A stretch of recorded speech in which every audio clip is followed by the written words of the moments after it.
Welcome to the Hustlers podcast. I'm Desai and I bring you stories of immigrant entrepreneurs so that you and I can learn from them if you are thinking of starting something on your own or just a side hustle to supplement your income. Because let's face it, jobs these days are as risky as businesses. Let's dive in. Music, dance, cricket, athletics. You may have had these hobbies growing up, but never dreamed of turning that into your career. In my 11th episode, I sit down with Miss Priya, who turned her passion for dance into a full-blown career. But it wasn't as easy as it sounds. We sit down and get into the nitty-gritty, the challenges, the financial struggles, the journey. Tune in. This conversation is a goldmine if you're looking to understand what are the ups and downs of having a hobby or passion as a career. Hi Priya, thank you for joining me on the Hustlers podcast and being my guest. Can you introduce yourself for our audience? Yes. Hi, Jay. Thanks for having me. Thanks for giving this opportunity to share about my journey. My name is Priya, and I'm the founder of Dance with Miss Priya, which is my Chicago-based dance company that is focused on teaching various forms of Indian dances to children specifically. I also offer different services like school programs and private lessons and wedding performances, parties and events and more.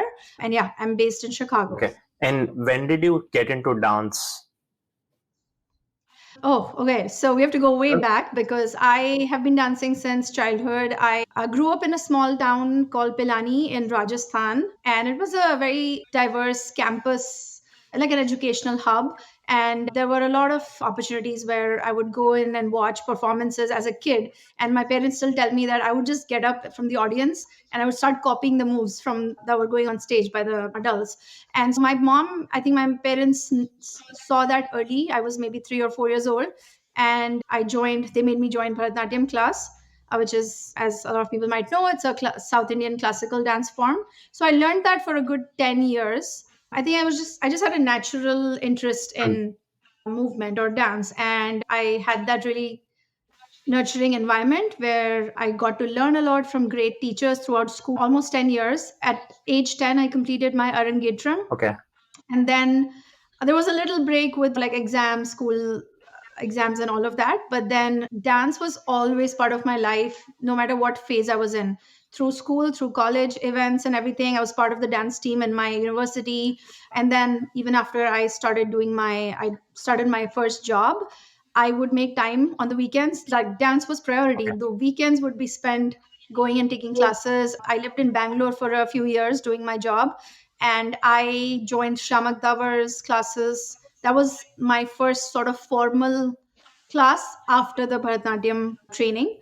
And so there I explored more Bollywood and jazz and more of the fusion styles. And then after I moved to Chicago, I still continued my dance journey. I took classes in the city. That was one way of keeping myself busy and active and fit in my early few months in the city. I know you took classes and all, but you also had the normal education that a lot of people have, right? Which is regular school and college. Were you studying Bharatanatyam or practicing Bharatanatyam and other dance forms with a view that you would make a career out of it? Was that always the... Oh no, never. Dance was always growing up was always like, oh, this is something you do as a hobby and you enjoy it. You do as much as you want. Make sure you study good. I mean, you know how it is growing up in India, and like that's how it was. Like especially I was surrounded by engineers and doctors and scientists. And so I just wanted to be like everybody else, get good degree. So I have a double master's in general arts, like a humanities program and finance. Okay. So very different, kind of like a different combination. And that kind of led me to my first job as an analyst in the banking industry, actually. And it was just one of those things, like everybody was looking for a job and you join in and first job, you don't think too much. But I think within the first year itself, I realized it was a very technical job, a lot of SAS coding, a lot of Excel sheets all around. Within the first year, I realized that I was not made for like a desk job, or rather like a 9 to 5 traditional job. And at that time, I was 21, 22, and I quit my job. Saying that this is not for me and I don't know what it is that I want to do, but this is not it.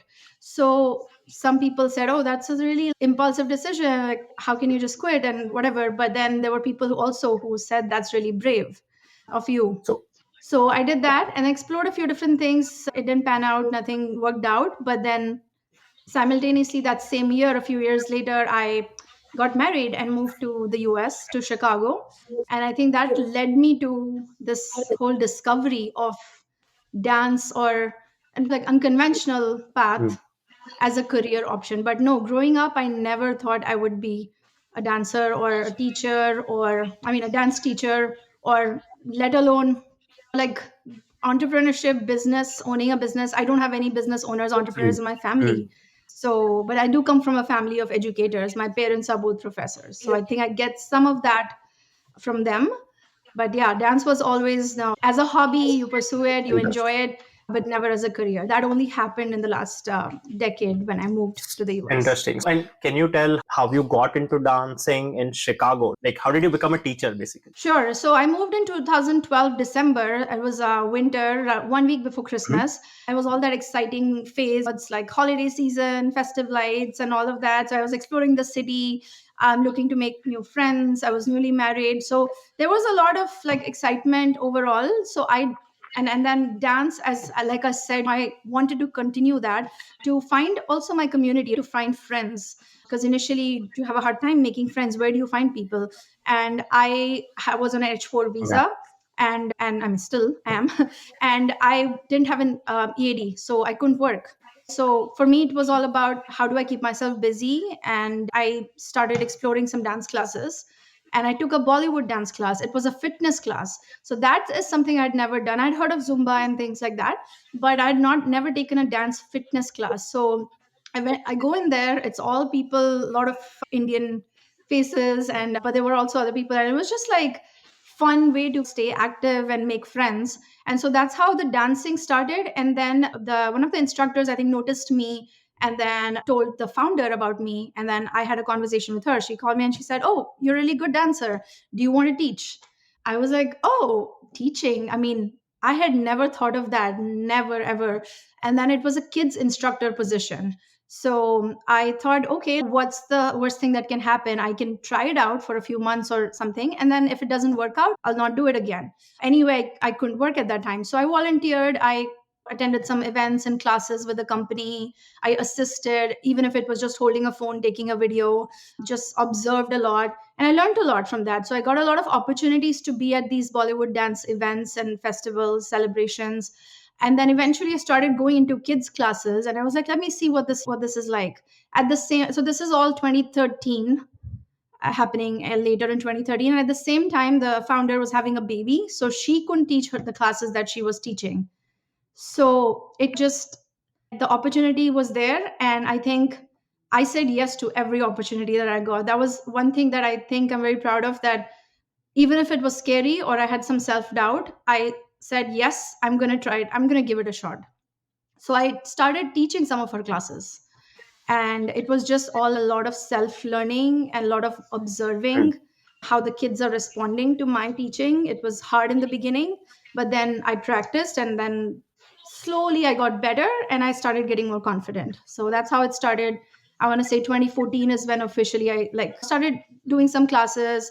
And yeah. Interesting. And how long did you like work there? I mean, initially, like I was saying, that I was still waiting for my EAD. So once I got my EAD, that was 2015. Thanks to Obama administration, and mid 2015, I think, is when the change happened. And then early 2016 is when I officially then actually joined the company full time. But I had made up my mind before that, that this is something I want to do. I'm not going to look for a traditional job and be unhappy doing it, because I'd already tried that in back in India. I even tried in the US, and initially I just applied to some companies. I gave my GRE and all of that. I thought getting a master's here is going to help me figure out what I want to do and then get into the workforce here. But I always went back to dance and listened to my heart. And I was like, no, you know what? I'm going to do this. So then 2015 16 through 2019, I worked with the company like full time, and I actually managed the whole kids program. I ran the class, I taught classes. I also was in charge of hiring and training people. Everything, customer service, social media, marketing, content creation, everything. So you learned a lot of Sales. things. You learned a lot of things there on the job. I learned a lot. Yeah, exactly. A lot of it was also just self-taught, like especially the teaching part. There was no formal training program. So teaching was something very new. Like I knew how to dance. I think I was a strong dancer when I came in here. But then just like getting the basics of teaching and everything, it was all trial and error. And I still remember the very first class I was in a Montessori school, and kids were 3 and 4, 2, 3, 4 year old kids, and I was in there with 50, 10 to 12 kids of that age group. And because I didn't know how to manage kids, I knew how to dance and I could give them instructions, but they have to listen to you. So how do you connect with the kids? I had all the kids standing up on tables and chairs and jumping off the Wow. tables. Okay. And I just wanted to try and run out of the Okay. room. But then I stayed, I tried a few different things, and then I assessed what went wrong and what I could do better. I also watched a lot of videos. I went into, whenever I was in educational settings, especially these schools, I would watch the teachers there and try to see how they are interacting. So I noticed how they were patient, how the way you talk to kids, your tone, and everything, that's as important as your dancing skills, as sometimes even more. So I learned all of that just like on my own, just observing, because I was just by myself. And there was no like actual like formal training and all of that. Right now, I mean, of course there are so many. I've also developed a whole training program for whoever I hire. They'll be able to, like, based on all my experience, I'll be able to teach them, so they don't have to figure it out on their own. But yes, lots of opportunities I got in that job and lots of practice. So I was able to be confident and then eventually start my business in So 2021. do you think because those kids were so small, you could do it, Uh-huh. or did that give you confidence? Okay, they're very small to judge me or not obey me. Oh, they'll tell you. They'll tell you if they're not into it. You'll see it in their behavior. And teaching younger kids is no joke. Okay. They're a handful. I mean, toddlers. I mean, are you kidding? They literally can perceive so much. If you are not prepared and controlled, they can see and they can walk all over you. So no, it's harder to teach Okay. kids. It's easier, much easier to teach Or older kids and adults, interesting. because they have the attention span and they can listen. So this was until you taught there for 3 years with this founder that you worked with.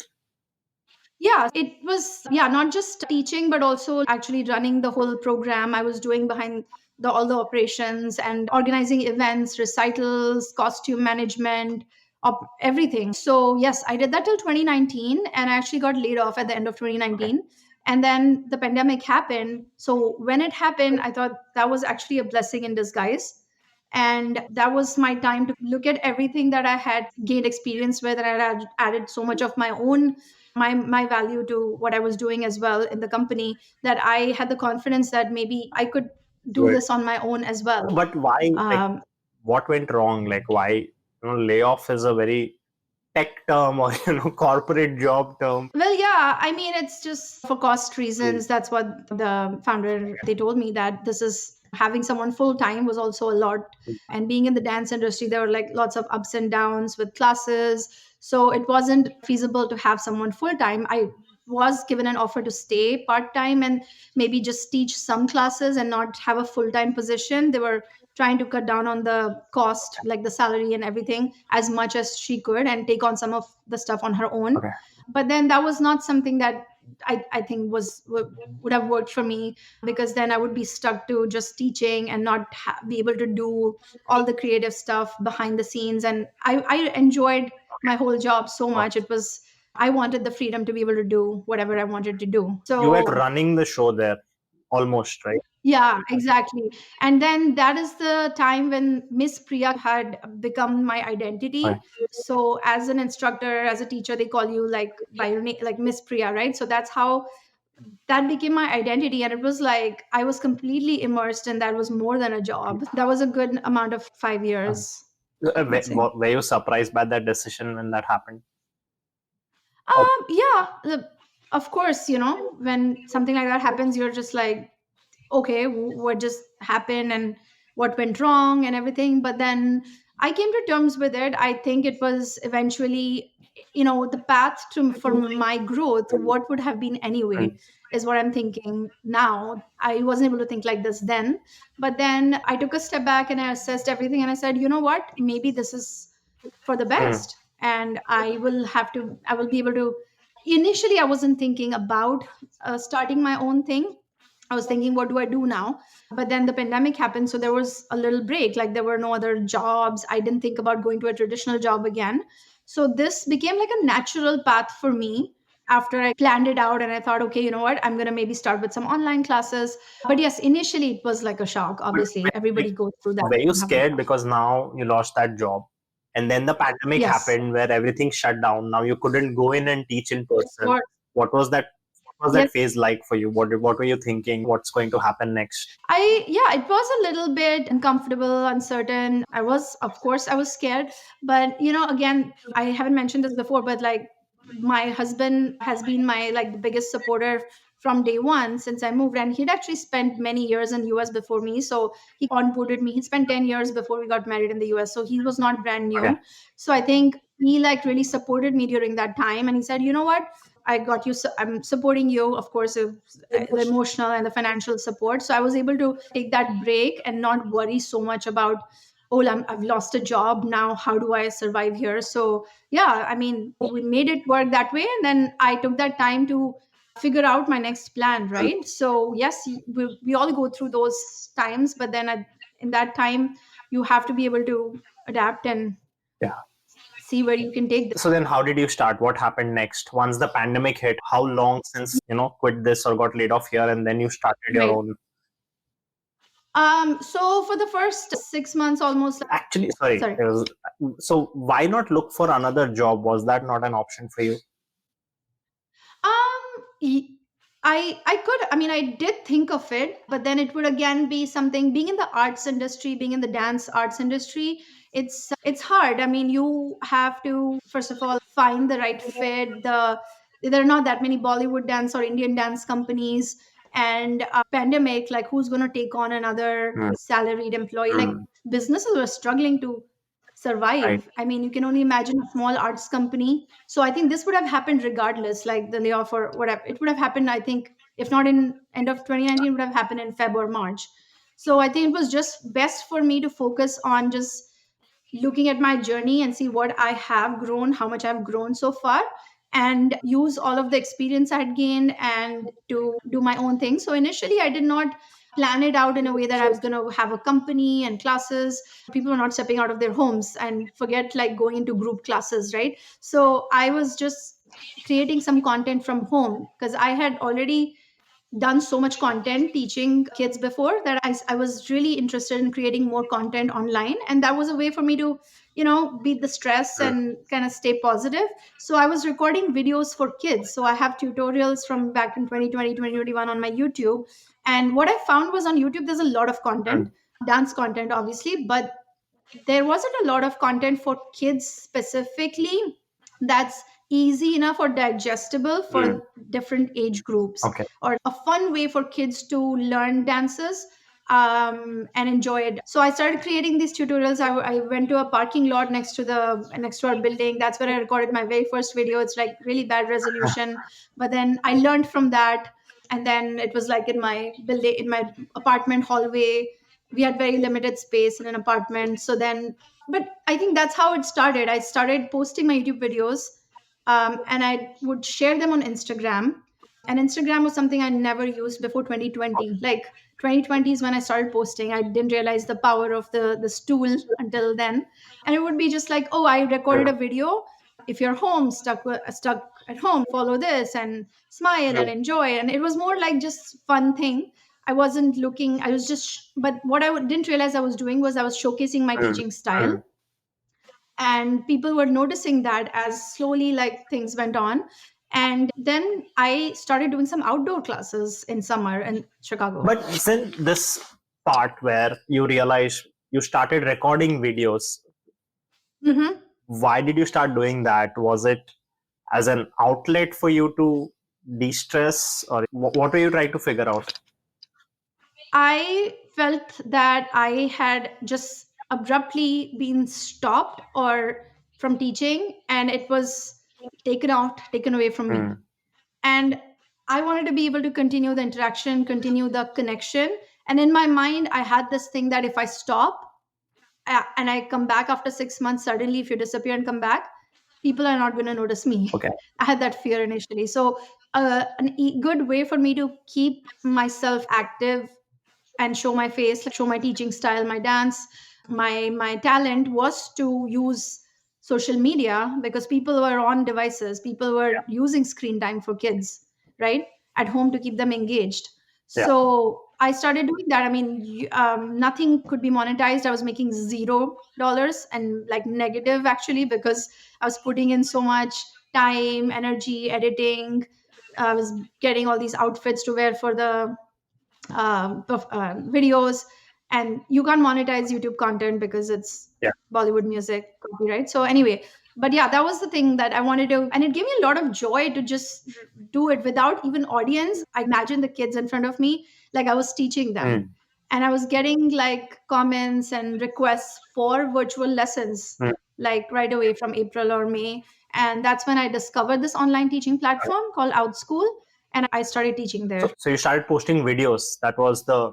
Right. But did you have a plan of, I want to earn money out of this ultimately? Was that also back of your mind? With YouTube, not really, because I knew like you have to hit a certain number of views and all of that. And even with that, it's tricky, but it was just a way for me to again, like I said, showcase my talent and my teaching style, which I think to this date, like people watch some of the videos and use them for their kids' school performances or weddings or something. And then they reach out to me, say, oh, are you doing classes? I've actually got some clients who are in Chicago from, like, they saw the video and then now 2 years later they're in my class. Okay. Yeah, but back then, like almost 4 years ago, right, 2020 April, I wasn't thinking about YouTube as a Maybe you knew there was some path, but you were not sure either. I wasn't sure either. Yeah. Interesting. So then, so you started with this thing called OutSchool, you mentioned? Yeah, it's an online marketplace for classes. I discovered them through LinkedIn. Okay. And then it was just like, oh, our school is looking for teachers, and you can teach your own thing. Like, you don't have to be I mean, people teach various subjects. There are people teaching math, science, coding, cooking, dance, music, everything. So I got on there. I sent a video of me, and then you just go through some initial process, and then they bring you on board, and they handle all the it's like Zoom integration is there, and then they handle all the marketing and registrations, and you just basically show up and teach online. And so it's like thousands of parents looking for classes for kids, and they come and find you. There's tons of competition, but nobody was doing a Bollywood dance class, so I was the only one. So that, I think, timing worked out great. People looking for Indian dance, and then also looking to keep the culture alive, right? So it's more than what I do, is actually more than just a class where you come in and learn dance and you perform. It's a vehicle to explore and connect kids to Indian culture if they're from that background. But if you're not from an Indian or South Asian background even, it's a way for you to explore another culture, because the music we use is so infectious and upbeat, right? Bollywood music. And it just was like, it picked up at that time. And I was teaching at one point, I think 100 students a week. I was teaching every day. That's all I was doing. I just explored it, and I was like, let me see what this is. I mean, I didn't think of it much then. And then I was like, oh, like this would be something that could work out. And then it was a whole different thing, figuring out online interaction, because that is something I'd never done. Yeah. So here I had this another new thing, because I knew how to teach, but then online, how do you keep the kids engaged? I had to really come up with a proper online lesson plan, because what you do in person class would not work. You can't hold a child's hand and make a circle with them, or give them a prop to hold and dance with, or here you're just relying on your voice, and a lot of be extra animated. So yeah, it was initially took a lot of practice, and then but slowly as it picked up, and for a whole year, I think almost till 2022 winter, I did that. But also in parallel, I started some in-person classes in Chicago in 2021. And how did you figure out the in-person piece? Because now you don't have your talk about the studio and all that. Yeah.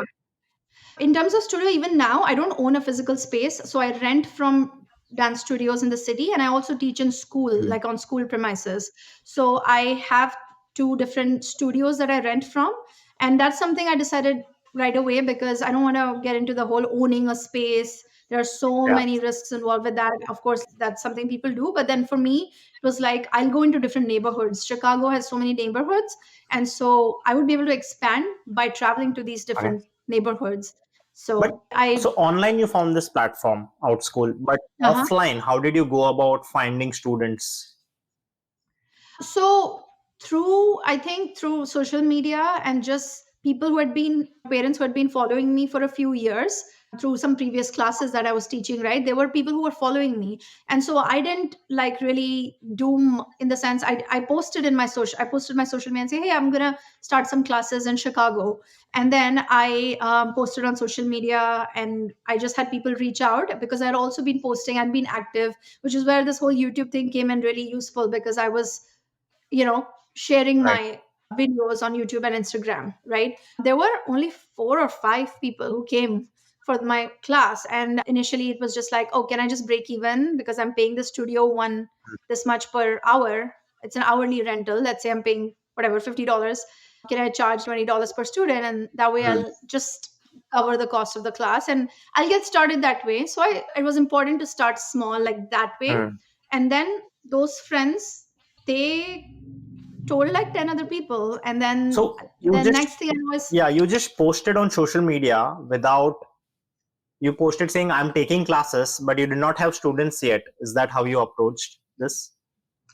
yeah, I had the confidence because I had some teaching experience, right? And I had a few connections over the years. Also, I've been living in Mm. Chicago for at this point 9 years, right? So I naturally had even friends who have kids. A lot of my friends have kids now, so they just had to be above three and above. So that's actually a good point. I actually posted in my friends, like whatever WhatsApp groups, I shared with my friends. And there were a few people who came online as well just to test out my class and Mm. give me feedback. So I was like, I'll give you a free class. Just come and attend my class and tell me how it is, to give me real feedback. So I did that. And then I also had same people come to in-person classes. But then I had other people over the years, right? Because I wasn't new to Mm. Chicago and I wasn't new to teaching. So there were a few parents who came in with just like 3 or 4 kids, I think, came in for my first class. And this is imagine this is 2021 and it's like peak of Mm. pandemic. And there was, I don't think a lot of people were doing kids classes at that point. So this was something like, oh, like she's doing this, let's check it out. And then I gave a lot of emphasis on the safety precautions, temperature checks, mask. I would dance 2 hours nonstop with a mask on. Okay. It was extremely hard, but I it had to be done. And then limit the number of people in class and all of that. Okay. So then after that it slowly grew because Okay. kids were enjoying it and they shared with friends. And for me it was like, why does dancing have to stop in the pandemic? I should be able to safely offer in-person experiences for kids. And parents loved it. I mean, they were able to drop off kids and get an hour to themselves, And yeah, of course, that's like you know. free babysitting, right? Or not free babysitting, but babysitting with some skill learning as well. But so, what kind of following you had at that point in social media when you posted this first time you are doing a class? Social media, I was in the Okay. hundreds.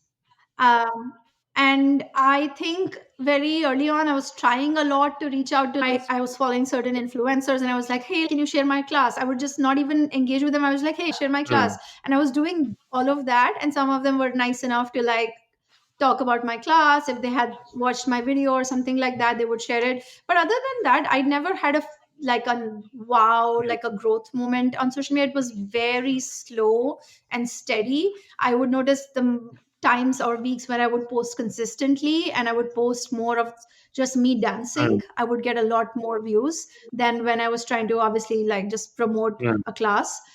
So I started doing more of that. There's videos of me dancing in like a snowstorm in Chicago. Then there's videos of me dancing in the middle of the streets and like in front of some skyscrapers. And when in my travels, it's like I did everything, whatever I could to just keep the Instagram feed active. Hmm. But no, I did not have a lot of followers initially. It was like probably 300, 400, and then yeah, I'm not an expert on social media. And was this But was this all new? I know you created Instagram account in 2020, but was this recording on YouTube and posting on YouTube, all that, was that new to you when you started it? yes, absolutely. I had not even been using YouTube before. When you're working in a job, you also I feel like I was so into my own or our own world that you get so tied up in day to day operations and working on what's like Hmm. happening in that company. And I just didn't even think about this whole like building connections and, oh, going on YouTube for inspiration. It was all like happening Hmm. in 2020. I discovered YouTube as a platform as well as Instagram. I mean, I had an Instagram account, I think, but I didn't really post anything until 2020. It was just like a personal pictures or something like that. But actual dance content I started posting in 2020. But how comfortable were you doing this, right? That's usually very tough if you haven't been posting. Yeah, it was in front of a camera and you just have to pretend people are engaged and watching you. So I imagined myself in a class. So if you see any of my videos, I talk to kids like, hi kids. And I would talk to them. If you see Hmm. any of the kids' educational Right, right. videos on YouTube, there's so many. I started talking like that. And it was a little bit awkward at first because just talking in front of the camera. And Instagram, I still don't do a lot of that. I mean, in terms of talking, I dance and I post dance content. But it took some time, but the dancing and the teaching came naturally to Hmm. me, which I've been doing for now at this point 9, 10 years. So it wasn't I wouldn't say it wasn't as hard, but when I would see myself after recording, I would be very like, oh, like, how do I sound? This sounds weird. Do I sound okay? Maybe I need to change this. But then I think I just tweaked some things, but then I got more confident. So you'll also see my growth. Hmm. I noticed it as I started dancing more in front of the camera. I became more free, more confident, and in front of the camera. But even just the dancing, I think that my dance journey actually changed even from India to US. When I moved here, I wasn't this dancer that I knew I had it in me. Like this experiences and more dancing and teaching unleashed this dancer in me. Suddenly people were starting to call me like, oh, you have so much energy, you're such an enthusiastic dancer. I was known as a good, graceful, nice dancer, but the I was never known for this energy and all of that. So I think that kind of boosted my confidence. And then in front of camera, I took maybe a few tries, but slowly I got more comfortable. But were you looking for things like views and how many views you're getting? Any I was looking at my views and I would get very bothered initially that, oh my God, I put so much into this video. And before even Reels was there, I was looking at everything, the post videos, how many people are sharing it, how many people are commenting. I would get obsessed with the likes, like who's liked it? Why is this person not liking it? Or all of that. Everyone, I think, does that. But at some point, I think I stopped bothering too much about it. And then I thought I should just keep at it. I wasn't doing it long enough and consistently, and I was noticing that pattern every time I would post more and consistently. And like I would post some valuable content, like I would post a dance thing and I would like engage with people on stories, it would automatically get more interest or engagement.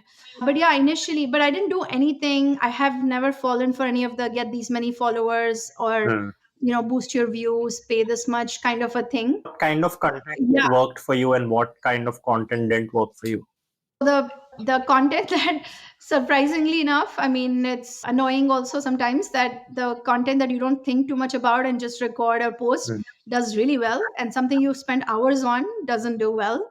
But it can be I think I figured out some themes and I was trying to see what people are looking at. So that's something I realized doing my when I started my own business as well, that I need to listen to Yeah. what customers are saying.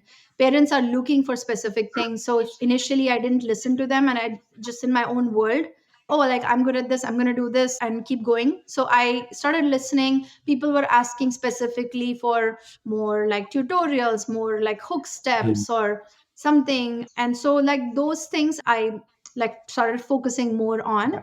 versus just I was sharing a lot of my like, oh, I'm doing this behind the scenes, but it became more of that. And so I was like, no, I need to share more of the real content, which is dances for kids. Maybe there are some tips that I can share. And then sometimes just dance, like just pure for Right. entertainment. You don't have to educate them all the time or promote. There's just pure content that's Hmm. entertained for just for entertainment. So that stuff I think really does well. Anytime sometimes my husband is in the video, that does really well. I've pulled him in for some dance moves. Anytime I collabed with someone, Okay. that does really well. I would do dances with my friends who are also a lot of dance friends in Chicago. Two of my really close friends are in some of my videos. Those videos automatically do well. Hmm. It's not just because Yeah. they share it or their followers see it, but just people love to see, the interaction Interesting. and the fun part when, multiple people are in the video. So yeah, Okay. I'm still figuring out Okay. what works, what doesn't. Social media is something I'm still learning and getting inspiration from so many creators that I follow. So coming to your business part, you said you started your first class. How many people showed up? I only put 2 classes out there Okay. because I didn't have a website, first of all. I had nothing. It was just a studio I partnered with. So I found this studio in the neighborhood and I approached the owner Hmm. and I said, hey, by the way, I'm in the neighborhood. And then I think it was like an Instagram DM. And I think it was them whom DM'd me and said, would you like to use our Okay. space? We have some free hours on these because they were looking to fill up their space, right? Because now there were not that many classes that were happening during the pandemic. So I said I would love to be able to do my class there. And then I did, I think 70-30 split with them. So whatever class revenue, how many students I get, I would get 70% and they would get 30%. Okay. For hosting the class, they would handle registrations on their website, which because that was a huge thing for me because I didn't have a website. So how do I collect Hmm. payments and signups? Right? So initially I was like, let me do this. That's how I started. And then after that session, that studio closed its doors. Oh, okay. They were not able to sustain their lease ended or something. Hmm. And so they said, oh, we don't have the space for you anymore. And that kind of coincided with, I think, like a third wave, if I'm not wrong. I can't remember now the year, the which wave was it, like one of the delta or yeah. And then it was just like, oh, I'm not taking the risk now because people were just very hesitant to send kids to Hmm. classes. Hmm. Schools were not offering classes as well, so I was then just doing online. Hmm. So I started in person with, I would say, I think it was like 9 or 10 Okay. kids. And then they wanted more, but then space wasn't working out and it was COVID time. I moved them to online. And then some of them were there online, but for some kids, it's Yeah. harder for younger kids to stay engaged.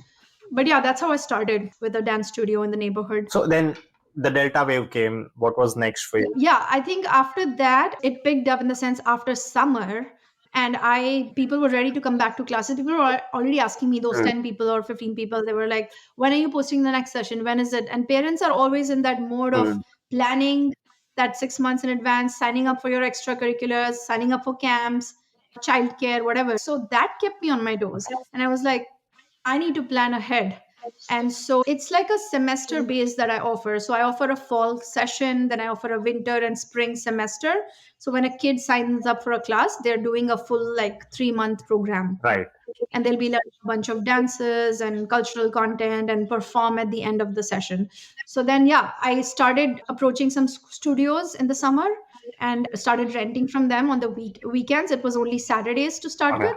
And then I added a Sunday class as well in another So what did neighborhood. you have to do on the business front in the sense now? How did you Mhm. take registrations? Did you register your business, insurance, and all of Yeah. So I realized that I badly definitely needed a website. Now that I'm going to offer classes, how are people going to sign that? Hmm. up?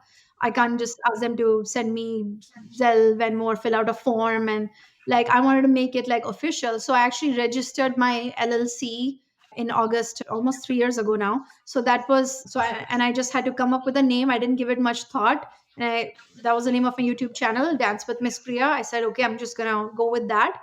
So I had to figure out a little bit like registering LLC in Illinois and then approaching studios. And then I had to figure out the website piece. So my one of my best friends, she's a Okay. designer, and she offered to just help me with my first website, which is my first. I say first because I'm revamping and coming up with a new look and everything, new website. So she like basically designed it for me, and we worked together in figuring out what should be there and everything. And it worked. I mean, it was ready and I put up the registrations and people signed up. I think I had 20 kids, something like that. And then slowly it grew within the session. People started reaching out and say, "Oh, can you add more? Can you add more spots?" And soon I had a wait list because you can only, I mean, with the younger kids, I limited to 10 to 12 kids in a class. So then I added more time slots, more age groups, and then also a new location. So I think I was at about 50, 60 Okay. kids in the first session, and then it grew to 75. And then last year or this year, it doubled to 150 Okay. now. So how many sessions are you taking, and what days are you teaching now? So I teach pretty much every day. I don't teach on Fridays, but I teach every day. And teaching actually is one part of my job, which is like I teach 2 classes in a day, which doesn't sound a lot. I'm going to all these locations also. Every day I'm driving to different locations, right? So when I go, I try to schedule 2 classes or three, minimum two, sometimes three back to back classes. So my time going there is maximized. Okay. So I will teach 2-3 hours at a time. And then the before and after, of course, there's all the prep, the logistics, the customer service, there's like social media, there's so much that goes on behind the scenes. But yeah, I'm teaching like 15 classes a week. 15 a week. Okay, wow. How did you figure out what studios to go book, what areas to go to, and all of that? Yeah, in Chicago, I mean, I try to look for a neighborhood where there are families and it's known for it. There are surrounding neighborhoods, so people will come from different areas. And there's a studio that I knew before, and I just looked them up and if they're still in business, and I approached them. It's one part of the city, and then another part is like the downtown. So I don't know if you're familiar with Chicago, but it's a pretty big city. It's one of the biggest cities. I wanted to be able to cater to families coming from other parts of the city as well. And I had to do it on a different day. So I approached another studio and they had availability. It's a lot about having that relationship with them. So now I've been with them for 2-3 years. So I have that consistent relationship with them. They would give me that time slot. And if someone reaches out, they would ask me first. So yeah, it's like an ongoing kind of contract with them that I have. And the neighborhood just works out because there are schools in that neighborhood, there are families that live. So I know now, by now, with 10 years living in Chicago, I know kind of have that experience that, okay, this neighborhood will attract clients from these areas. There's all more requests for other areas as well, like to expand, but that's in the works. And that's when my next plan will come in, where I have to hire more teachers. And that's the next plan, to be able to expand. So, like, now you figure out families, now you're expanding to dance studios. Can you tell us how the contracts work? Like, how long do you have to sign contracts for? The good thing is contracts, I keep them for that amount of sessions that I have for classes. So for example, my fall contract will be, it's seasonal. Okay. So it'll be from September to December. I'm committing to every Saturday for 3 months. Okay. And then we renew that contract again in December to start in January. Okay. And then again in summer and so on. So when I'm committing to a studio, then I know that, okay, I'm going to commit to them. And so those classes better have the minimum amount of students so that, I mean, I'm still paying the rent, right? Even if I had 2 kids or 3 kids, right? So I keep that in mind. And then I have a good relationship thankfully, with them. So that if anything changes, I can always tell them that, oh, by the way, that this class didn't work out. I didn't get interest, so I need to cancel this. But yeah, contracts, you have to read everything so carefully. It was also very new for me initially because I wasn't doing a lot of that in my previous job, right? So this was something new. I was like, okay, is there something that I need to worry about? What happens? And then insurance and all of that. Yeah, it was just a lot of like figuring out. And then I also asked for help. I asked some of the people I have contacts with, like dance instructors, other people in the city who own businesses, that, hey, like, what insurance did you use in this contract? Like, what does it mean? And people are, happy to help. Can you talk about some of the operational costs, the rent, the insurance, and all of that you have to bear? Yeah, sure. So the rent varies. I mean, city to city, everything is different. Chicago, it's a city, but it's an hourly rent. So it can be like $30 an hour, $40, $50 an hour, depending on the type of space. And other than that, there are costs, obviously, like running a class requires props for the kids, costumes for performances, and then whatever the music speakers, anything else that I need to carry to teach Hmm. my content, I mean, teach my classes. I don't have the physical space. I don't own a space. So that's a huge cost that I don't have. But yeah, it's basically pretty much the big chunk is like the rent that I'm paying. Okay. And what about insurance costs? Do you have to worry about Um, that? yeah, I mean, insurance also depends what type of, but I think it's like I think I pay like something like a $24 a month or something like that. They have a monthly package, annual package. So basically, you have like commercial liability insurance, and then you're just making sure that you're covered that way. And then if you're renting a space for recital, Hmm. like shows, you need an auditorium. They have their own minimum insurance requirements, but that's 1 or 2 times a year. Yeah, it really depends on what are the different things you need in the insurance. And what are the different classes you're teaching now across these studios and to different students? Okay, so the program that I offer is basically a dance and culture class wherein the kids are coming in and there is a specific theme that we cover. So it's all Bollywood music, and I focus on some of the more of the traditional folk dance forms. So like Garba, for example, you take Bhangra, and I am more drawn to those styles given my classical tradition, like that background. And my personal style is also more inclined towards the folk styles, so I don't do more of the westernized hip hop styles. So in a class, typically kids are learning dances to Bollywood music. We use that as a medium. But within Bollywood music or dance, there are so many different genres. So Navratri season or fall season, we will do Garba and Dandiya, and they'll perform that at the end of the session. But there is a bigger cultural context that they get in class because we talk about the history of the dance and where this dance comes from, and then we'll use props. And so more than just learning a set of dance moves and forgetting that, they're gaining a bigger Hmm. cultural appreciation for the richness of Indian dance and culture. And there's just so much variety that they won't get bored. So Hmm. one session they'll learn this, then the next time they'll probably focus on Punjab, or we'll talk about Baisakhi and harvest and how that is important, and that kind of is weaved into the Hmm.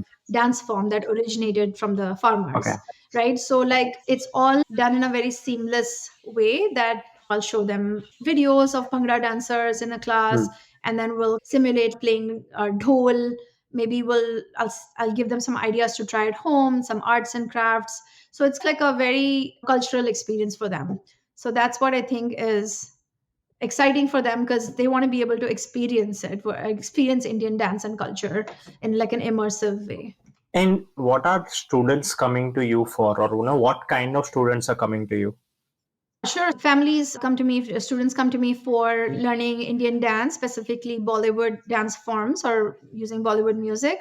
But also they're coming for, like I explained, for the cultural connection or that appreciation, because these kids are born here, right? So first gen kids or second gen kids, even for them, it's naturally not part of their environment. So the parents are trying to expose them. So it's exposure to Indian dance and culture that they're coming for.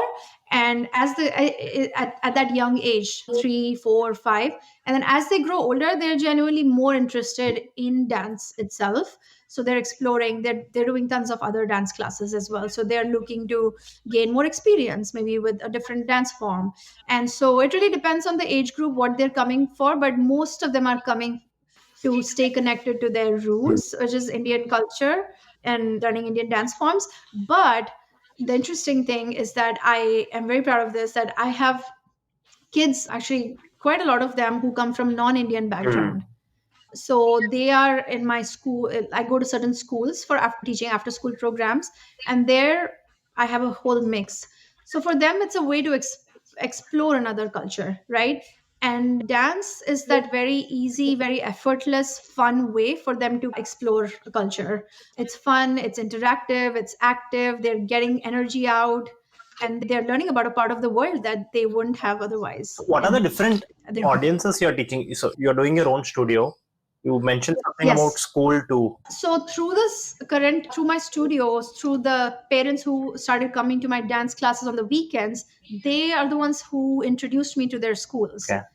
to their, because their kids go to schools in Chicago, right? And so why don't you come to my child's school and do a presentation on Diwali and teach them a Diwali dance? So it started like that. And also they want regular classes in their school because it's much more convenient for them to be able to go to a class in their school, right? After school, kids go to different activities within the school. So I got introduced to the one of the schools and I started teaching there. So I will go into schools and kids will already be there. Okay. So it's a great way for me to, I think, You don't need a dance teach. studio and all that hassle. Exactly. I have partnerships with school, and that's a wonderful way partnership to keep going because then you have so many opportunities there. Schools are doing so many efforts, like putting in so many efforts to recognize celebrations, different types of festivals. So one time I taught, I think, almost 500 kids in an assembly. That's very fulfilling because when you see like the impact you're creating and you see the kids and as well as the staff, like I had a principal dancing, like going all out and dancing bhangra and like smiles on their faces, the joy. And you're like, yeah, I did that. I was able to share my culture with them. And yeah, and then like that, I think it spread, but thanks to all my parent community because they're amazing. I was able to, I think that was important initially to provide them that experience, like delivering that experience to them. And then they come back for more and they will talk about you in Mm. all their groups and introduce you to schools. And then I also got some corporate events through the some of the parents. Mm. So corporates are doing virtual experiences for their employees for employee Yeah. engagement, and I was able to lead a little dance session for Diwali or Holi, I think, just virtually Okay. with some of the corporates over the last few years. I don't know if they're doing more virtual stuff now, but at least until 2022, I was doing some of those events. So you started this and a lot of opportunities opened up for you, right? Once you started getting out there, that's how it worked. Exactly. You have to put yourself out there and say yes to opportunities. But I think over the last year, I've also started being more mindful of where I'm spending my time. Is it worth it going that Right. that far for this event, and what am I going to get after this, what now? So I'm thinking more about like where my energy is being spent. Can I spend that on growing more, like starting more new initiatives, or can I spend that time in hiring more people? Because I am in the city, and if I get an event somewhere else, I will say yes because I'll be excited to do it there. But then what happens after that? Can I give them the services consistently? So yeah, I mean, a lot of opportunities, but I'm being more like smart about what I say yes to. So you mentioned you had 10, 20 students you started with. Now you have almost 150 students. How did you grow? What were the factors that helped you grow so much? I think the number one thing is just providing like consistent, high quality teaching. Like I would just say that I focused on the in class experience so much that when the kids were engaged, they were happy, they come back. I wouldn't have to even talk about that class on social media because it would just get filled up by the current students. I was able to really personally connect with all the students, and people still say that, oh, like we want to come to your class because like my kid is always so happy coming into this class and me dancing with you and their friends. And so then they told friends, and then it happened very naturally and very steadily. So from that 30, 40 to 75, because I added more locations as well. And I was able to like be confident that, okay, this is working. I'm able to do this on my own. So yes, I'm going to add more. Started with 4 classes and then I added more. And some of them initially didn't fill up, but that's okay too. I said I'm gonna keep going and keep at it. And yeah, it just happened very naturally through completely, I would say 90% word of mouth and just parents sharing with their friends. Now it's sometimes I see 10 kids in a class and 5 6 of them are already Mm. friends from before Okay. because they've brought their neighbors, they've brought their school friends, and they've brought their siblings. So how did you figure this out? Because you mentioned early on that handling kids, toddlers, and you still deal with very young kids, right? 3 years, 4 years, 5 years. Yeah. How did you figure out how to crack this or how to engage them, make them happy? Because by nature they are very distracted and they just want to have fun. Yeah, they are distracted, they have low attention span. So initially I was just focused on doing my thing without paying attention to how they're responding. But then when you see the kids, you can see, are they bored? Are they looking disengaged? So then what do? You switch it up. So I would just do like a different activity. Then maybe I will just make a circle with them and we'll walk around and we'll count the moves and we will use a certain prop. So something, you need a hook Mm. to get their attention. And when they're engaged and then they're connected with you, they will listen to you. And then it's at that age, 3 to 5 years is very like, as long as they're looking at you and following along, we're not going for perfection in their dance moves. We're not looking for them to even learn a full dance perfectly, right? It's more exposure at that age. But yes, as the age group grows, like you focus on more of the technique and their dance form. Are they doing it properly and all of that? So a lot of trial and error and a lot of practice. Just a lot of practice and observing how the kids are responding to you. And then sometimes the kids just need to talk. So at that moment, if you say, oh, stop talking, do you think they're going to actually listen to you after that? No. So we do this thing called sharing circle. So I give them 2 minutes to share whatever's they want to share. And I try to link it with some sort of theme so there's a direction to it. So if you're at a certain holiday coming up, they will talk about it and we'll make that into, for example, I'll say like Easter was just around the like last week, right? Oh, what did you do? And they'll say something and then that'll lead to like spring. And then we'll be like, oh, can you make a flower with your hands? And then we're going to make this flower in our dance and we're going to make sure we don't drop it. So hold it and walk back to your positions. And then something to just get them to relate Yeah. to, and as well as get it out of their system. Like they need to talk, they need to be heard.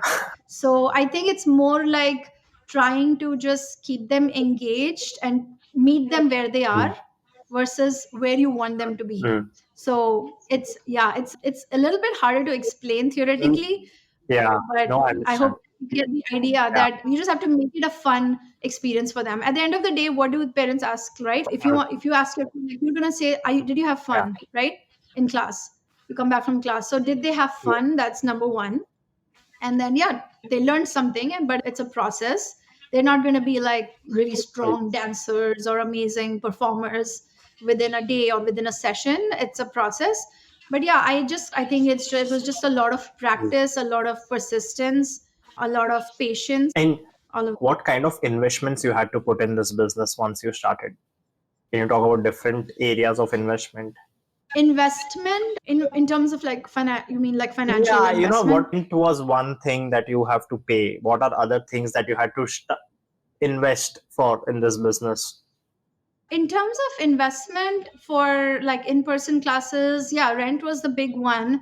And then just like class supplies, right? So you need tools to teach kids. So like we have these props that we use, spots and music or speakers or whatever. We use like specifically certain props, and that sometimes it can be a lot, like you need 100 pairs of dandias or scarves or anything like that.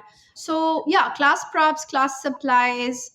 And then of course recital, when you do a show, there's a whole thing like where how are you gonna, this photographer, you need a videographer. Initially I did a photo shoot to have professional pictures for my website, and of course website itself is a big investment, Mm. right? So that and then in terms of, yeah, but specifically if you're looking at class costs, then rent is the big one, and then the costumes, the class props that you need for teaching, yeah, those were.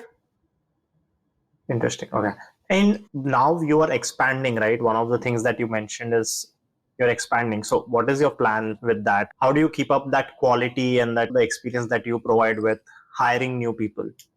So that is something I'm working on right now to hire people. And so I think important obviously is to have like strong dancers, but it would be equally important to have someone that's reliable, people who are really committed to this, because this is being in the dance and arts industry. It's not something that is going to be like a high paying job. So whoever's doing this has not, I will not be doing it for the money. So why are they doing this, and are they going to be really reliable and committed? And so a lot of things like the dedication, all of that is very important. And how will I keep up is, I think, having a solid like training path. I Now that I have all of this experience that I have built over the years, I'm ready to share it all with people who will be learning and also providing their own, adding their own touch, because everybody comes in with their unique style, right? Maybe they will be amazing at something that I wasn't able to, or I wouldn't have thought of. They bring their own style and personality into a class.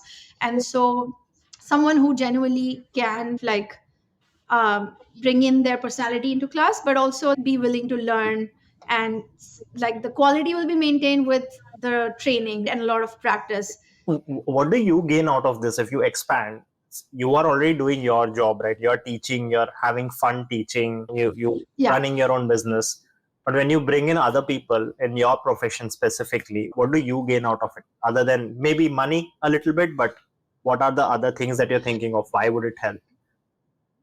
Oh, I mean, I think I would just be able to become, be a more of a business owner than, because right now I'm doing more of the teaching role and I'm so absorbed in the day-to-day operations, and that I'm just running around in the city and teaching classes. So it's a lot of physical energy that I have to be physically there, and then these are like high energy classes. So you're not just putting your body through a lot as well.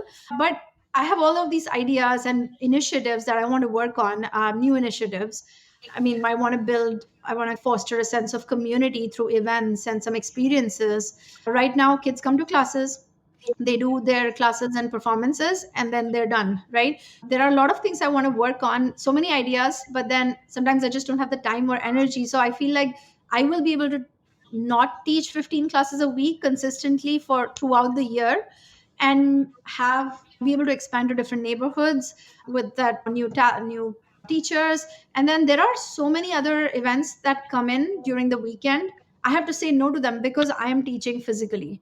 So there are birthday parties, there are weddings and stuff like that, and I just have to simply say no, because I'm teaching from this time to this time and I have no one else ready to substitute for me. Okay. So having that even that one or two more people will actually enable me to spend more time on running the business but growing it, and having like different revenue streams, maybe, because classes are the only stream of revenue, right? If I lose the studio, or if I like, I shouldn't say this, but if I like injure myself or something, I'm down to zero. Yeah. So I need a backup, I need help, but also I need to be able to expand and say yes to more things. So the more I promote, the more requests I get, but then I say no. So it's like a circle. So do I promote, or do I just stay where I am? Yeah. Sometimes I ask myself that, like, why am I posting about this on social media? Will I be able to take on more? So yeah, and unfortunately there are only 2 days in the weekend. So a lot of this dance stuff comes on the weekends. So events happen on the weekends. People are celebrating on the weekends, right? So that way it will free up my time so I can still find the joy and happiness in teaching, because I will still be teaching. It's not like I will stop. If I have 4 people also, I will still teach. Yeah. But then I will be able to grow that way. And yeah, I mean, honestly, that's the smart way to grow. And then, how long this is not sustainable, Right. right? So, and then I will be able to then finally travel also. So me and my husband don't travel anywhere Okay. on throughout the year other than long weekends. But it's a choice I made long back, 10 years back, that this is a weekend industry. And so you are working on the weekends.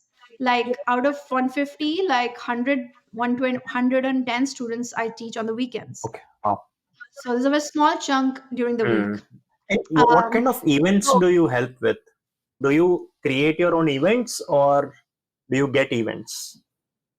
So yeah, that's a great question, because I want to do both. I right now just go to events where basically a birthday party, let's say a kid is having a fifth birthday party, their parents want to do some sort of like entertainment celebration to keep the kids engaged, like some sort of activity. So I offer a Bollywood dance party wherein I go in as the teacher and I will lead a sort of interactive Bollywood dance party. Kids are watching me and following along. We're dancing to Bollywood songs, and the parents, like, they're just like holding their phones up and recording their kids and having a blast.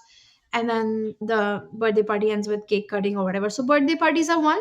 And then there are performances in the city. Like the Chicago is a very vibrant multicultural city. There are lots of events in the city that happen throughout the summer. There are performance opportunities for kids even, but I'm not able to sometimes just take them on. They're also happening on the weekends. And then there are weddings, where you go in to perform. So I would love to be able to grow a team where maybe we can perform as a dance team or dance troupe, right? Weddings, and then school events as well. There are, like I was saying, assemblies where you go in and lead a dance session for kids. Those are good because those are on the weekdays, and I say yes to most of the some stuff that comes my way. And then my own events, I haven't done my own events since I started my business, but that is the plan, to be able to do my own, maybe like a Diwali event or something where the community can come together, whole class community can come together, families can come and celebrate. Because there's nothing like, there are not a lot of opportunities for them in the city to do that. So you have done a lot of things now, right? From the job, Mhm. you started your own business, doing almost doing everything single-handedly. What have been your major learnings doing all of this? How far you have come quite far, right? You would know that when you reflect upon your journey. What have been your learnings Yeah. doing this? Yeah, I mean, so many learnings. I feel like I need to make notes of all the learnings over the years. But yeah, sometimes I don't recognize it, but I'm very proud of how far I have come from where I started with no teaching background whatsoever in India. I mean, just nothing, I had no teaching experience. I started from scratch, got opportunities, but took them on, made something big out of it, and then eventually started my own thing. I think I've learned that customer service is huge. Your customers are the most important people, right? You can market, you can do everything, you promote yourself, but then keeping them happy, and you don't have to go all out of your way, but you stay true to what you're doing, but then listening to them, making them feel valued and appreciated, and just, I think, staying true to what you're doing. Yeah, like, you are unique, so don't try to also compare yourself. So sometimes we all do that. So I think that I've learned. Initially I used to do that a lot, and then I was like, no, I shouldn't doubt myself, and I should be confident in what I'm doing. So yeah, I mean, customer service, and then you bring a unique, people are coming to you for your Hmm. unique strengths. So there'll be competition always, but I learned So that, what I are your think strengths? my strengths are, I think my strength definitely lies in being that, as a teacher, definitely the connection I build with students, everyone, still, that's one thing that comes across through all the reviews and everything, that kids are really, like, they show so much love and they connect with you. So I think that has been my number one strength, and that has carried me through all the sessions, all the ups and downs. Like, whenever, even if when we have done classes, people are connected with me and they're like, oh, when are you doing classes, my kid misses you. I know, I started talking about my learnings, and so I was Yeah. like, okay, I'm talking about my learnings. So then we went into like Yeah. strengths. We can uh, continue with learnings. I think learnings as an entrepreneur are more important. Yeah, definitely. So I think, as an entrepreneur, initially, I mean, I thought I had to figure out everything before Mm. starting, but I would say that starting small, or starting that time, really worked out for me in 2020. And then you just figure out along the way. Mm. So it's important to start small when you think that you've got something, and you will figure out, you will anyway have to figure out a lot of things along the way. So, and then that timing is never going to be right, and then, but it is important, I think, to be fluid and adapt as well. So just like in a class, I give this example that I go in with a plan, like, I know I have to teach this dance, and then, but yeah, sure, you're in front of 10, 12 kids, 15 kids, and sometimes things don't go that way that you planned. So you adapt and you do try something else. So the same thing, we need to have that very agile, like, mindset when you're running a business as an entrepreneur. Things, you just have to pivot, right? Like, for me, it Right. wasn't working out, I had to immediately switch from in person because of the pandemic. I had to switch online, and then I came back, some studio didn't work out, I had to immediately switch. And then you can't be like, oh, like, this is the end of it, so then I'm gonna just take a break. No, like, you have to always keep thinking, and then planning Mm. is key. Before you know, it's already time, and then you're late and you're trying to promote something. So I think planning, never stop planning, right? So that is something I learned. I'm also still learning how to plan better and manage my time better, which I think will come. I get carried away and I focus on one thing, and then the other thing gets neglected. Like, for example, social media is an easy one to neglect, right? So still getting better at it, learning. So better time management, being more fluid, adaptable, and then just I think having really like fiercely believing in yourself that if you're good at something, like you got this, you'll be able to do it. Self doubt is natural. That happens. It happened with me too initially when I had moved here, but then slowly like you get more confident. It just comes with more practice. So you just have to believe in yourself so much, and then that's when you others will believe in you. What are some of the milestones you have celebrated over your journey? Mhm. Oh, that's a good question. Milestones, I should probably celebrate more, but I think the very first one was when I announced my classes that I'm doing this officially. When I announced online classes, that was a big milestone because I mean, I had no idea about online teaching, who's going to come. This is a completely different online community that I was just relying on, that they will come to my class, they will like it. So I think that was one. And then when I launched my LLC and I announced my in-person classes, when I like that's the same time I announced my launched my website, and then yeah, and then last year I think when we did the first recital, it was like a big auditorium and I had 400 audience members, and it was packed. Mm.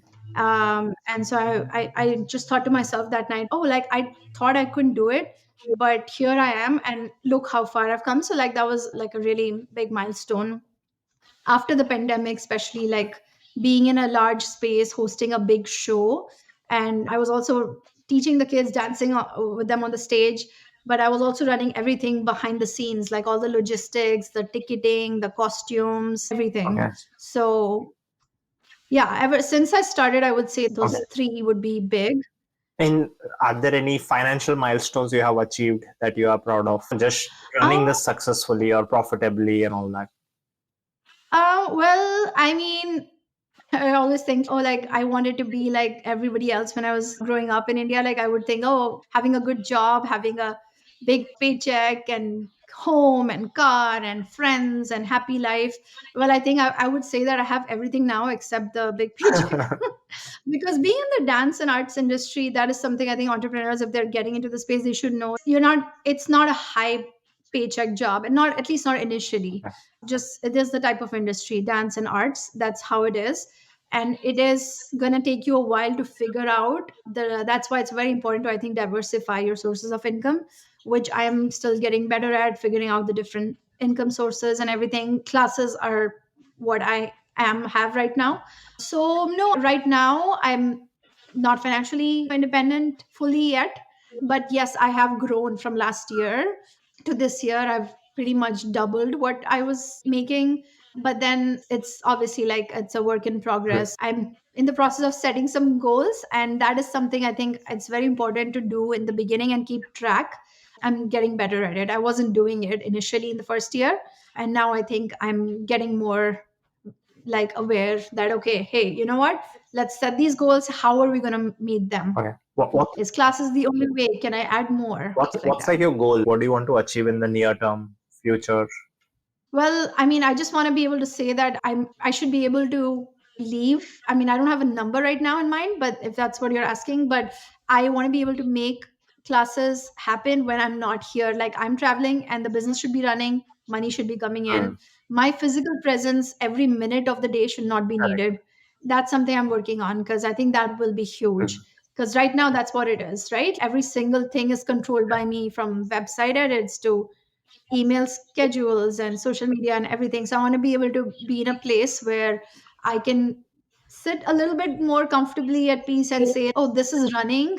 And then I'm not teaching, but hey, this is still going on. And while I'm able to just take a few days break. So now you knew you joined a job as a financial analyst back few years ago, like back in India. Now you're doing this as a business. Would you go back to any kind of job just because of financial more money situation? Um, No, although I think sometimes my family will tell me that, hey, what if you had done that for job? What if you had stuck to it? You would be getting a bigger paycheck and stuff like that. But no, I think I there was no looking back after I started teaching. I think I had that moment in 2015 or something. It was like 1 or 2 years after I started teaching that this is my purpose, or this is what I was made for. And I'm so glad I realized that early on, that I will do, this is going to be my path. And no, I mean, I don't even see myself doing anything else. And then when I'm in class, I'm so immersed that there could be a tornado going on, there could be people giving away money. I would not care. Right. I absolutely love what I do, and I would not So do a job actually, just because yeah, it. you're talking about something very interesting, and a lot of people struggle with this, like finding that clarity or the purpose of this is what I want to do kind of thing. And you said that Yeah. happened to you 2 years after you started teaching. What made you realize that this is it? This is what you want to pursue?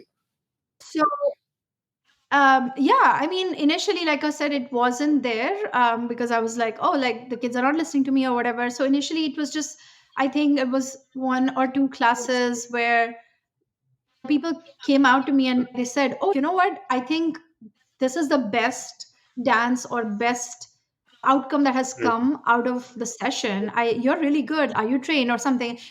That moment just made me feel like, oh, I am good at something. Because I hadn't had that feeling in my first job. It was always like, oh, you have to do this because it's a job, and this was what pays the bills, and it's a job, everyone does it. So now it was a time where people were, I was being recognized for something that I was good at. Mm. So how can I leave that, right? What's more important than being like joy, having that joy and happiness and satisfaction, fulfillment every day of your life? And yes, of course, I would not be able to do this if I hadn't, that goes without saying, without the support of my partner, my husband. So I think in that sense that I had an extra support. A lot of people don't have that. So I know a lot of people have their jobs and do dance on the side until it picks up, or until they know that they can actually be financially independent with that, with dance as a, right now a lot of people have it as a side hustle. For me, there was no plan B. Mm. D- uh, Dance was always the only plan, and I think it happened naturally for me. With, I had to work, put in the work.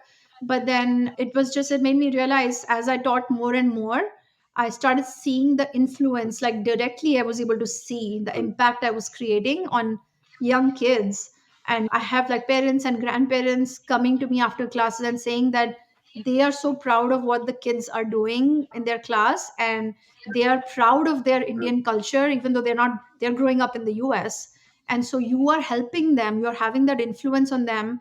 And so we appreciate you so much. And so those, I think, moments, there were a series of those moments that happened over time. And then I got more and more confident in what I was doing, and I was good at it. I think that's, yeah, that's, I think that's the perfect answer, right? Where when you realize that you're good at something and people recognize you for that, I think that does the job. So, Yeah. what were some of the fears that you had to overcome in your journey, and how did you overcome them? My fears as a business owner, you Yeah, mean? as a teacher, as a business owner, both. As I mean, in terms of fear, I think initially it was like, can I do this? A lot of self doubt, thoughts of like just quitting it. What will people think? Will this work out? And then, yes, of course, there was a financial concern that, is this actually going to be able to pay my bills? And I think to some extent it got better over time. But then, there was, in terms of business, I obviously fear that I will, some of my students will leave and move on to other things. There's competition, obviously there's like great classes that they can go to also. So I obviously have that fear sometimes, but then I provide something unique, and so that keeps me like really confident as well. In terms of, yeah, I can't say, I mean, I fear another pandemic or something. No, hopefully Hope not. not. Yeah. What is your level of happiness and satisfaction doing this right now?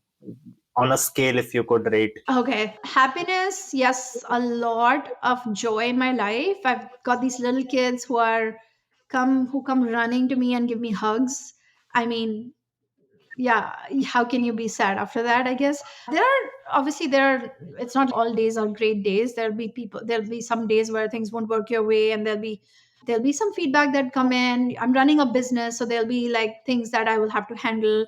But then when I'm in class or with the kids, I've been very fortunate. Even like their parents, the community is so amazing that in terms of happiness, yeah, I'm very happy, but I would love to be at a point where I'm satisfied saying that, oh, I am comfortable here. I am able to focus on the things that I want to be able to focus on, which like goes to my expansion plans, I guess, that when I'm able to hire more help.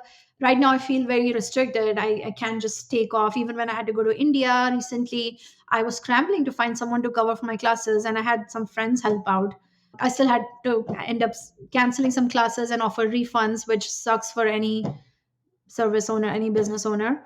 But yeah, I mean, I had to do that. So I want to get to that point where I'm like, yes. So I mean, I'm very happy where I am, very proud of how far I've come. So definitely say 8 on 10, Okay, if I can say that. nice. And if you are comfortable, would you give us a range or just a high level view of how much you can make in this profession at different levels, right? When you start off, when you're a little established, and I think that's it's like a difficult question to like answer because of the fact that there's so many factors involved.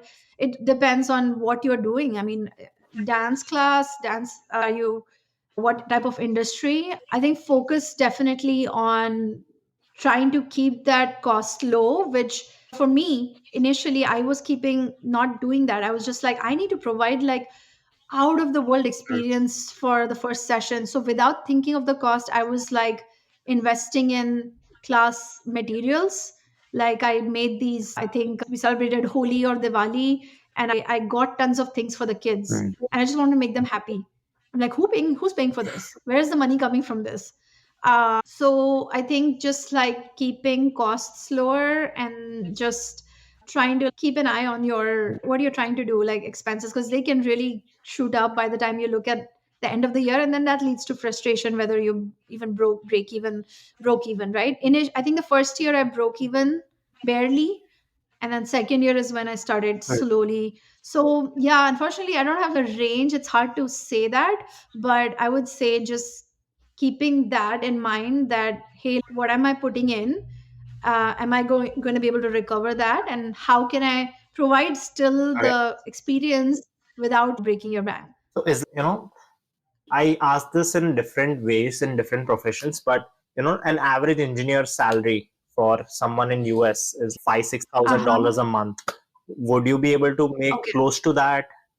So that's also interesting to answer because it's not per month, right? So for example, I have a huge chunk, for example, coming in. I would have like $40,000 come in over 3 or 4 months.